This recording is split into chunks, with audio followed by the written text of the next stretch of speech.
কস তুই বন্ধু? সারা বছরের মধ্যে একটা হলো রোজার মাস, হ্যাঁ?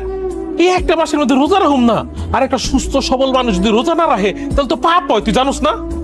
বাজার আনছি আর ইফতারি লইছি।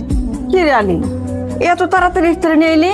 আমা, আমার শরীরটা খুব খারাপ লাগতাছিল তো, ভাবলাম আবার যামু, এর লেগে একবারে লইছি। খুব ভালো করছস, বারে বারে যাওয়ার থেকে একবারে নিয়েছস, খুব ভালো করছস। হ্যালো বাজান, তুই কেমন আছোস? মাগো কেমন আছো তুমি? আমি ভালো আছি। ও বাজান, এই শুনছি বিদেশে নাকি রোজার দিনে মানুষে ইফতারের সময় খাওন খুন্দি লইয়া রাস্তা রাস্তায় খাড়ায় থাকে দেওয়ানের লেগিয়া। তুই যেন থাকস মালয়েশিয়াতে, ওখানে কেমন করে দেয়? না গো মা, এইটা তো আরব দেশে দেয়, আর এখানেও সবাই মসজিদে ইফতার করে বাংলাদেশের মতো। শোন বাজান, আমাকে লেগে তুই বেশি চিন্তা করিস না। রোজা রাখোস, খাটনি করস, একটু নিজের দিকে যত্ন নিস, ইফতারের সময় ভালো মন্দ খাইস, ঠিক আছে?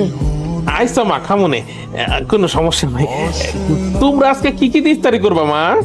ও বাজান, তুই নাকি রোজার আগেই আলিমের কাছে রোজার জন্য 20,000 টাকা পাঠাই দিস। আলিম তুই টাকা দিয়া আপেল, আঙ্গুর, কলা, বেদানা, কত রঙের রঙের ফল আনতেছে।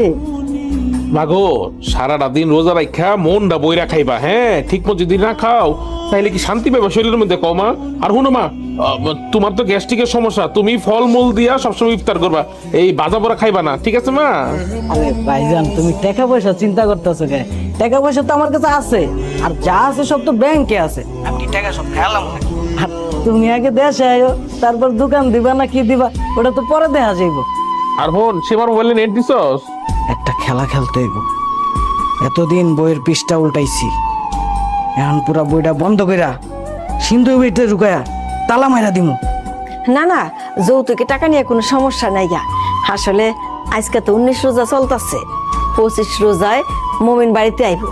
মমিন কইলো হয় আইসা সব খোঁজ খবর